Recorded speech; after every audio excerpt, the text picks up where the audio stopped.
আসসালামু আলাইকুম। সম্মানিত দর্শক, আশা করি বর্তমানে এই পরিস্থিতিতে আপনারা সবাই অবশ্যই ভালো আছেন। দেখুন, সময় বড় অদ্ভুত এক জাদুকর।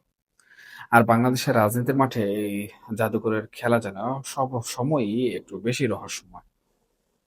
একটা সময় ছিল যখন মনে হচ্ছিল একটি নির্দিষ্ট রাজনৈতিক দলের অধ্যায় হয়তো চিরতরে শেষ হয়ে গেছে।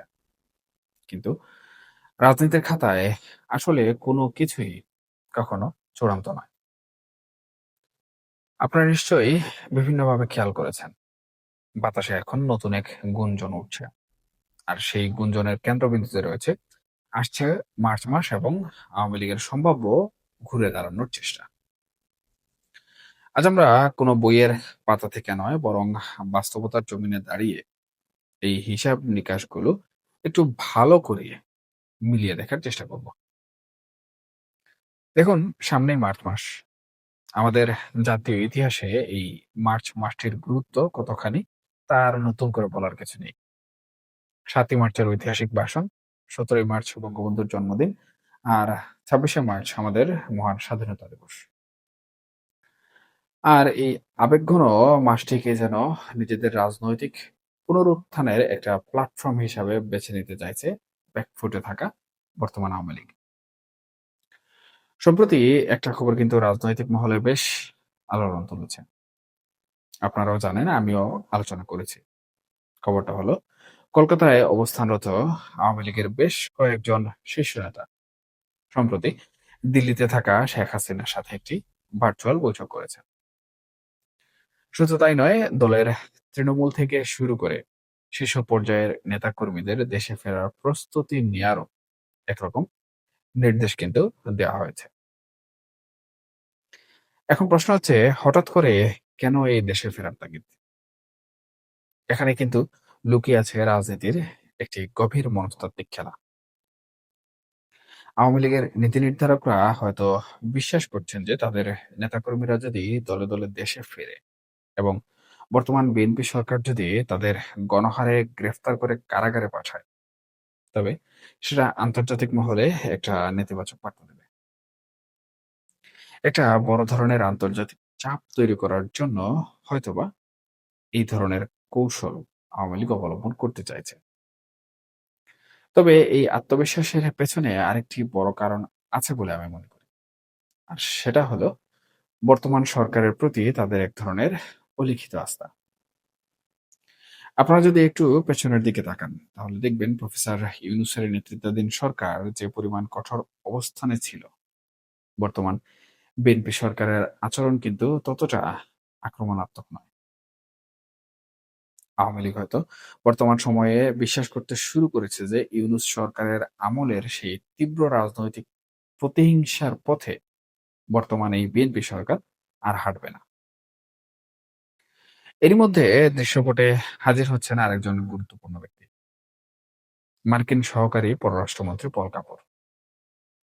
মার্চের শুরুতেই তিনি ঢাকা আসছেন। তবে চমকপ্রদ ব্যাপার হলো, তিনি সরাসরি ঢাকায় আসছেন। তিনি আসছেন দিল্লি হয়ে। কূটনীতির ভাষায় এই দিল্লি হয়ে ঢাকা আসার মানে কিন্তু অনেক গভীর। দিল্লির সাথে ঢাকার বর্তমান সম্পর্কের সমীকরণ মেলানোর পাশাপাশি আওয়ামী লীগ খুব গভীরভাবে প্রত্যাশা করছে যে পল কাপুরের এই সফরে তাদের রাজনীতির মাঠে ফেরার সুযোগ এবং নিষেধাজ্ঞার বিষয়টি অত্যন্ত ব্যাপকভাবে গুরুত্ব পাবে। মার্কিন এই লবিং যদি কাজে লেগে যায়, তবে রাজনীতির ছকে যে রাতারাতি বদল আসবে তার কিন্তু বলার অপেক্ষা রাখে না। এবার আসুন একটু মাঠের রাজনীতির হিসাব করি। সামনে কিন্তু স্থানীয় সরকার নির্বাচন।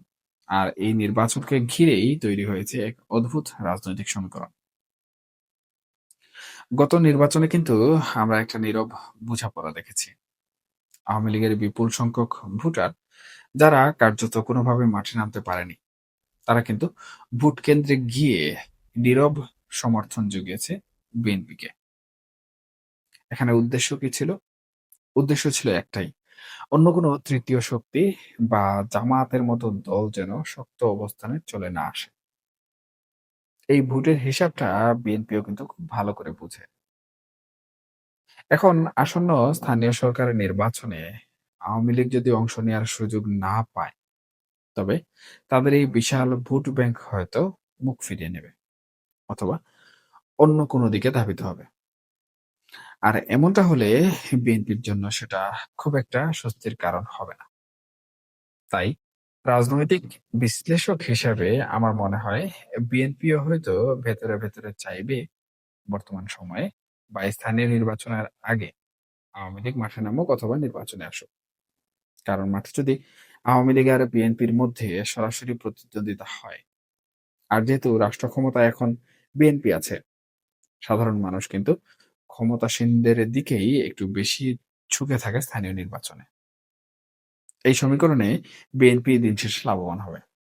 তাই আওয়ামী লীগের উপর থেকে রাজনৈতিক নিষেধাজ্ঞা উঠে যাওয়াটা হয়তো উভয় পক্ষের জন্যই একটা উইন উইন সিচুয়েশন হয়ে যাবে। আরেকটা কথা না বললেই নয়, দলের অতি উৎসাহী কিছু কর্মী বর্তমান সময়ে হয়তো ভাবতে শুরু করেছেন, সবকিছু যখন একটু স্বাভাবিক হচ্ছে তখন হয়তো শেখ হাসিনাও খুব দ্রুত দেশে ফিরে আসবেন। কিন্তু বাস্তবতা আসলে এতটা সহজ নয়।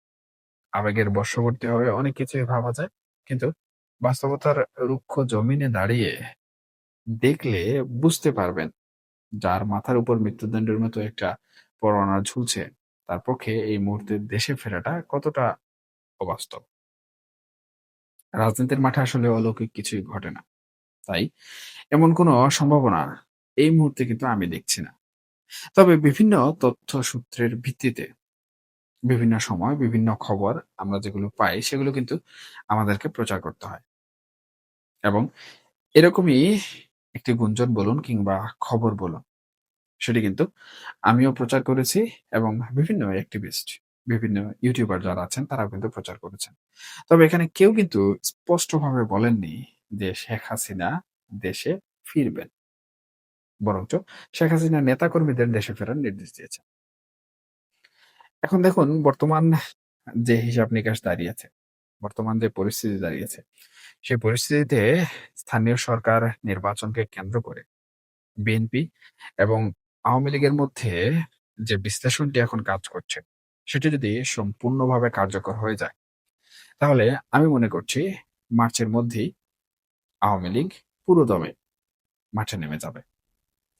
এখন এখানে ভারত এবং পল কাপুরের যে সম্পর্ক, সেটি আরো গুরুত্বপূর্ণ। দেখুন অনেকেই হয়তো ভাবছেন কিংবা আওয়ামী লীগ যখন ভারতে অবস্থান করছিল বা শেখ হাসিনা যখন থেকে ভারতে চলে গিয়েছিলেন, তখন থেকে কিন্তু ভারত নিয়ে আওয়ামী লীগপন্থী লোকজনের মধ্যে এক ধরনের প্রত্যাশা কাজ করছিল। যে ভারত এটা করবে, ভারত ওটা করবে, ভারত সেটা করবে। কিন্তু বাস্তবে সবাই কিন্তু হতাশ হয়েছেন।